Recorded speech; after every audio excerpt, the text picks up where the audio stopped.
Welcome back to Reasons to Read. If this is your first one, usually I'm talking about some interesting or thoughtful things that you've never quite thought about, or at least I hope you haven't. But today we're going to talk about a reason to read that's pretty freaking obvious, and we're going to unpack it a little bit. And that reason to read is reading is a vibe. Reading is vibey. It's a cool thing, to hold a little chunk of paper with ideas and stories in it. Phones are less vibey because while they do technically hold more information and you could access many books through them, you're also one tap away at any moment from playing Block Blast or placing a bet on a sport you don't actually watch, in which case the vibes are off. The vibes are rancid. But enough said about phones. This is a pro book video. The vibes when you're reading a book are good. It's like lighting a candle or mood music or cold drinks. Some things are just meant to be, and I'm going to present this kind of as an axiom, just like as a statement. I think reading is vibey, and here's some pictures I found to prove it. It's been vibey for a long time. Now here's where the helpful part of the video comes in, and I actually try and add some value to your life, because maybe you don't think books are vibey, or you like the idea but it's never really worked for you. Like you've bought a book and then you just don't end up reading it. How can you actually make reading enjoyable for you? Because you don't do things you don't enjoy. I mean, like you pay your taxes, but you do that because you enjoy doing it more than you enjoy going to jail. If you want to read more, make it so that you enjoy reading more. Reading is not the words in the book. Reading is not just the words in the book. That's maybe half of the equation. The other half is your brain, and your brain is having to form a mental picture out of all the words you're reading. Even with a low work book, right? Something that's not complicated, something that's a story you can follow, your brain is supplying the pictures. And since your brain is doing so much work, the state your brain is in when you're reading will more or less determine how much you enjoy or how much you get from the book you're reading. And if you don't believe me and you think it all is just the words, try reading, Crime and Punishment, but printed in Comic Sans, sitting in a waiting room lit by fluorescent lights next to a 7th grader who just covered himself with Axe body spray. Now you can do it, you can read those words, but you're making it harder for yourself. So this next part is where we talk about how to increase the vibiness of your reading. And if vibiness, by the way, if that word doesn't work for you, as I'm sure it might not, just think of enjoyment, right? How can you enjoy your reading more? How can we get our heads into a space that are ready to receive the words in the book? So I have 6 suggestions. You don't have to take all 6. You don't have to take any of them. You can do whatever you want. But hopefully these or some combination of these, as simple and obvious as some of those are, will help you enjoy your reading more and consequently do more reading / better reading / more fun reading. So method number 1. Boring, but no phone. Just don't have your phone near you. I take 2 15-minute breaks at work every day, and I try and bring a book, and I leave my phone at my desk. And my phone is a bright metallic red, and the book I'm reading currently, Tahanu by Ursula K. Le Guin, is also a bright metallic red.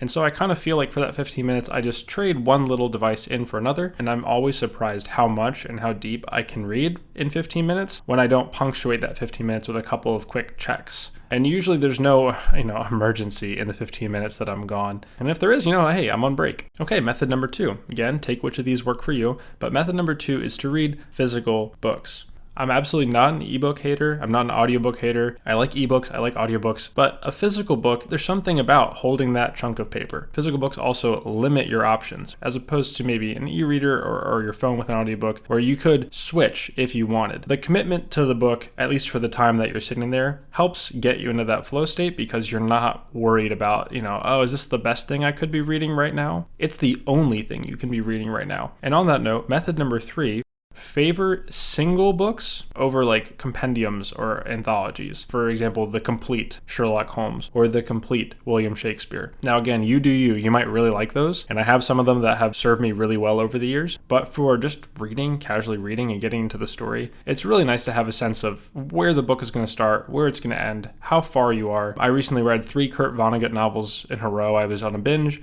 and they're all short. They're all 180 pages or so. A friend of mine sent me a complete Kurt Vonnegut, like a 4-volume set, and it looks awesome, don't get me wrong. And if you want to get something like that, you absolutely can. But it's really helpful for me to be like, I'm reading Cat's Cradle right now. I have a distinct cover that I can match in my mind to this experience. And you have a sense of being done with the book when it's closed. And then you can look at it on the shelf and remember that specific thing. As an example, I bought the complete short stories of Ernest Hemingway, and I had really good intentions reading it. And it was a couple of years ago. I read some of it, and I kind of got lost somewhere. But I have a feeling I would have been able to get into it more if the book had the personality of a specific release as opposed to just the universality of the whole thing. Method number 4 is a book with a nice cover that looks the way you want it and holds in your hand the way you want to hold it. Because a book you like the look of and you like holding is something you're more likely to pick up, which means you're more likely to read it. On the screen are 2 covers. They're both versions of the same book. I bought a used book because I felt like it made me enjoy reading more. The main reason I like to buy used books, well, a couple, but the main reason is I can select the cover and size that I like. If you find yourself with copies of books that you don't like how they look, or they just feel clunky, or they feel very corporate, or they're just not your style, maybe you need to start thinking not in terms of just the text inside the book, but also the cover and the way that they look. Okay, method number 5 is find a reading spot. I have 2 in my house. One of them is my bed. I have a little book stand and I have a little sconce on the wall. If I'm falling asleep, there's something for me to read and it's a comfortable spot. And then the other spot I have is a chair in the corner by a stack of books by my record player. Now, it's not important that your spot be Instagram worthy or anything like that. It's just important that it's easy for you to read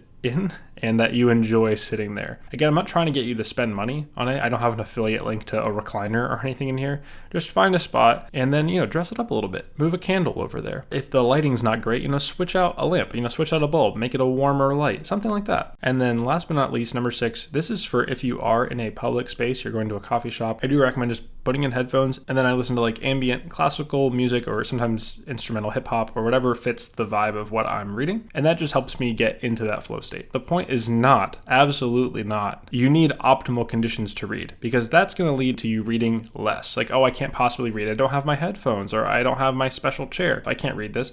You can and you should and you're going to love it. The question is instead, how can I make reading more of a delight? Because then you're going to read more. Books are a vibe and vibes matter because we do things that we like to do. And if you do want a new vibey reading thing, you might enjoy joining the Reasons to Read Mail Club, which this is an ad for that, by the way. You can skip now. Okay, if you're still here and you want to know about the Reasons to Read Mail Club, it is a physical monthly mail club that I write, I put together, I fold, I put it out. It has original writing by me, old public domain stuff that I've found I think is really helpful. I arrange it, I cut it up, I fold it into these little zines, little slips of paper. We have special games, like we had a Chekhov's bingo card in our Russian literature one a couple months ago. And as you read different Russian stories, and you found Russian literature tropes, you get to cross off on the card. And then anyone who did cross it off on the card got a special prize, so I'm mailing those out. Anyway, the point is, if you want a fun, vibey way to get reading into your life and you're not sure how, you can sign up for that. And I do ship these internationally, and we are in 12, 13 countries, maybe. Anyway, that's just my little plug. Join the Reasons to Read Mail Club. I think you'll find it's a fun and vibey way to get back into reading if you haven't done it in a while, or if you just want to explore some new things. I'll see you next time. Thanks for watching.